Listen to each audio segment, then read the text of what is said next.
मी विचार करत होतो की ह्या वीकेंडला आपण ट्रेकिंगला जाण्याचा प्लॅन करू शकतो. तिथलं वातावरण खूप छान असतं म्हणे हल्ली.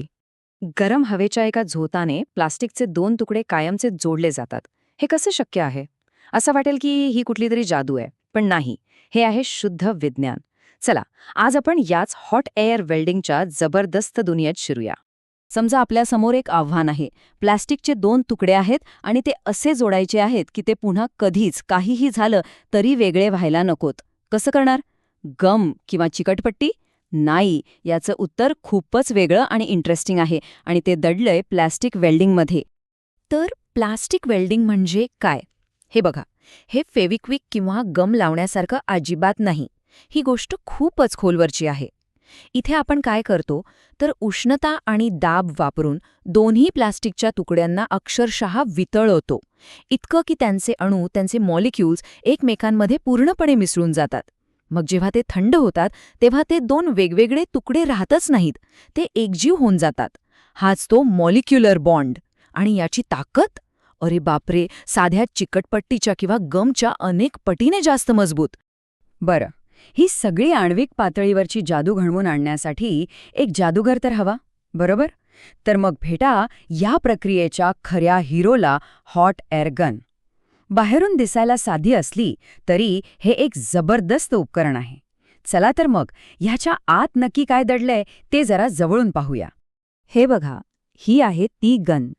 अगदी पॉवर कॉर्डपासून ते समोरच्या टोकापर्यंत, म्हणजे नॉझलपर्यंत. प्रत्येक भागाचं एक विशिष्ट काम आहे. हे सगळे भाग मिळून एक टीम म्हणून काम करतात आणि त्यांचं ध्येय एकच असतं: आपल्याला हवी असलेली अचूक कंट्रोल केलेली उष्णता निर्माण करणं. पाहूया कसा ते. आता बघा, हे किती सोपं पण प्रभावी आहे. हा जो डायल दिसतोय तो आहे पोटेन्शिओमीटर, म्हणजे आपला टेम्परेचर कंट्रोलर.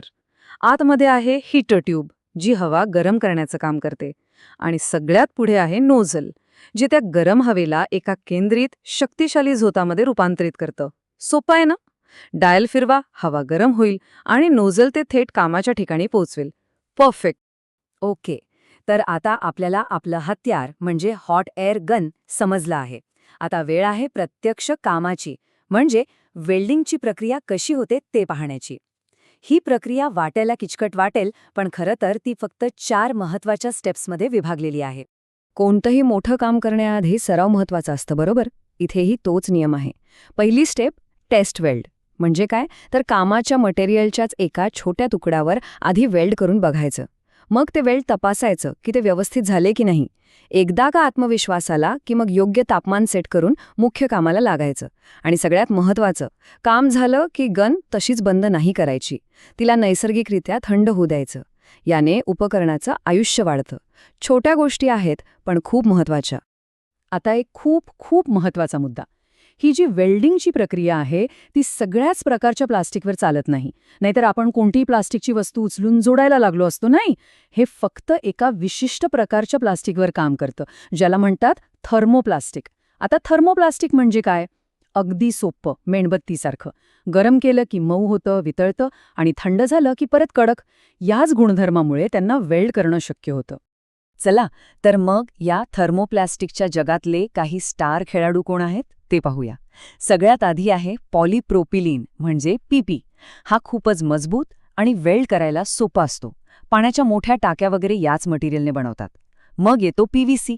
आपल्या घरातले नळ, खिडक्यांच्या फ्रेम्स हे सगळं पीव्हीसी असतं, किफायतशीर आणि टिकाऊ. आणि तिसरं आहे पॉलिथिलीन म्हणजे पीई. हा तर सगळ्यात जास्त वापरला जातो, कारण तो खूप लवचिक असतो आणि त्याला धक्का बसला तरी तो तुटत नाही. प्रत्येकाची आपली एक खासियत आहे. हे सगळं ऐकून असं वाटेल की ही कुठली तरी फॅक्टरीतली किचकट गोष्ट आहे. पण खरं सांगू, या वेल्डिंगचे परिणाम आपण रोज आपल्या आजूबाजूला पाहत असतो, फक्त आपल्याला ते माहीत नसतं, ते आपल्या नजरेआड असतं. आणि ही हॉट एअर गन फक्त प्लास्टिक जोडण्यापुरती मर्यादित नाहीये. अरे, हे तर एक मल्टीटास्कर आहे. याने आपण मटेरियल वाकवू शकतो, त्याला हवा तसा आकार देऊ शकतो, एखादा ओलसर पृष्ठभाग सुकवू शकतो. एवढंच नाही तर थंडीत गोठलेले पाण्याचे पाईपसुद्धा वितळवू शकतो. म्हणजे बघा, हे उपकरण म्हणजे कामाच्या ठिकाणचं एक स्विस आर्मी नाईफच आहे जणू. आता इंडस्ट्रीयल लेव्हलवर विचार करूया. कंपन्यांना ही पद्धत इतकी का आवडते? याचं कारण या वाक्यात दडलंय: उत्कृष्ट शक्ती आणि कमी सायकल वेळ. म्हणजे काय?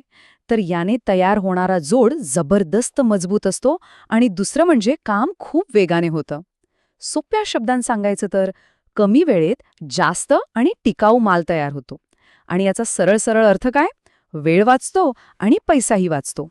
तर मग आता हे सगळं ऐकल्यावर एक काम करा. आपल्या आजूबाजूला नजर फिरवा.